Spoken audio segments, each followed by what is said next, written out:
Hi, hello, నమస్తే. నేను మీ Sandhya. Welcome back to my channel. ఈరోజు అంటే 9 ఏప్రిల్ 2026 గురువారం సంబంధించిన జీకే అప్డేట్స్ చూద్దాము. అంతకంటే ముందు నా వీడియో మీకు నచ్చినట్లయితే లైక్ అండ్ షేర్, సబ్స్క్రైబ్ చేసుకోండి.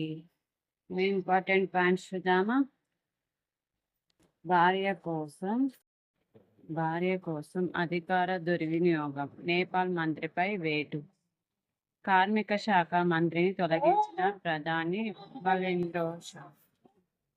నెక్స్ట్, కేరళ, అస్సాం, పుదుచ్చేరిలలో ముగిసిన పోలింగ్. సాయంత్రం 5 గంటల వరకు కేరళలో 75%, అస్సాంలో 84%, పుదుచ్చేరిలో ఓటర్లు. నెక్స్ట్, శాంతించిన అశాంతేనా, 2 వారాల కాల్పుల విరమణకు అమెరికా, ఇరాన్ అంగీకారం. అయినా గల్ఫ్ దేశాలపైకి దూసుకెళ్లిన టెహ్రాన్ క్షిపణి. లెబనాన్పై ఇజ్రాయెల్ భీకర దాడులు. ఆ దాడులకు నిరసనగా హార్మోజ్ను మళ్లీ మూసేసిన ఇరాన్. ఒప్పందం నుంచి వైదొలుగుతామని హెచ్చరిక. షరతులపైన టెహ్రాన్, వాషింగ్టన్ భిన్న స్వరాలు. రేపు ఇస్లామాబాద్ వేదికగా చర్చలు. కాల్పుల విరమణకు స్వాగతించిన భారత్. విద్యాభివృద్ధికి కంపెనీల నుంచి 10 కోట్లు. ఇలా సిఎస్ఆర్ నిధుల తోడైతే విద్యార్థులకు ప్రపంచ స్థాయి నైపుణ్యం. కార్పొరేట్ కంపెనీల ప్రతినిధులతో సీఎం. నెక్స్ట్, లెబనాన్లో 112 మంది మృతి. 10 నిమిషాల్లో 100 లక్ష్యాలపై విరుచుకుపడ్డ ఇజ్రాయిల్. నెక్స్ట్, రక్షణ శాఖ ఆధ్వర్యంలో ఆదిలాబాద్ విమానాశ్రయ నిర్మాణం. నెక్స్ట్, నారీ శక్తికి పట్టం కడదాం, మహిళా రిజర్వేషన్ల బిల్లుకు అందరూ మద్దతు పలకండి. నెక్స్ట్, హార్మోజ్ను పూర్తిగా వెంటనే తెరుస్తారు ట్రంప్. మహిళల్ని జిహాదీలుగా మార్చేందుకు ఖవాతీన్ గ్రూప్ ఇన్ఛార్జిగా హైదరాబాద్ యువతి సైదా బేగం.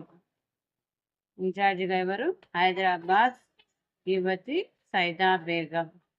యువతను ఉచ్చులోకి లాగేందుకు సామాజిక మాధ్యమాలే వేదిక.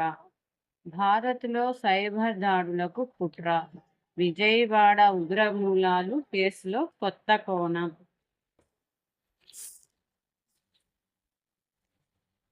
రైతులందరికీ నేల ఆరోగ్య కార్డు.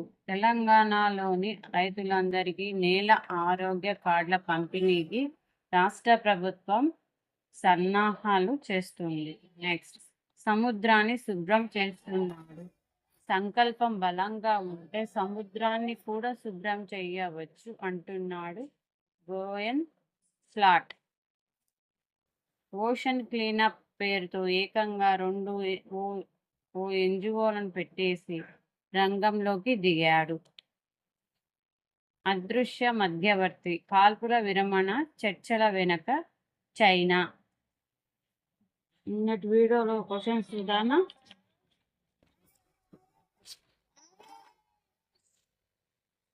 ఫస్ట్ క్వశ్చన్, భారత రాజ్యాంగంలోని ఏ సవరణ లోక్సభ మరియు రాష్ట్ర అసెంబ్లీలలో మహిళలకు 3/1 సీట్లు కేటాయించింది? 106 సవరణ చట్టం 2023. నెక్స్ట్, సింధు లోయ నాగరికత యొక్క మొహంజదారో నగరం ఏ సంవత్సరంలో కనుగొనబడింది? 1922. నెక్స్ట్, 2026 సంవత్సరానికి భారతదేశం యొక్క సుమారు నామమాత్రపు జీడిపి ఎంత? 4.51 ట్రిలియన్లు. ఈరోజు క్వశ్చన్ చూద్దామా. ఫస్ట్ క్వశ్చన్, భారత సేవక్ సమాజ స్థాపకుడు ఎవరు? నెక్స్ట్, ఏ గొప్ప వ్యక్తి ఐరన్ మ్యాన్గా పిలుస్తారు? వ్యక్తిని. థర్డ్, దాదా సాహెబ్ అవార్డు ఏ రంగంలో ఇస్తారు? ఈ క్వశ్చన్స్ ఆన్సర్స్ తెలిసినట్లయితే కామెంట్ బాక్స్లో కామెంట్ చేయండి. నా వీడియో ఎండ్ వరకు చూసి లైక్ అండ్ షేర్ సబ్స్క్రైబ్ చేసుకోండి.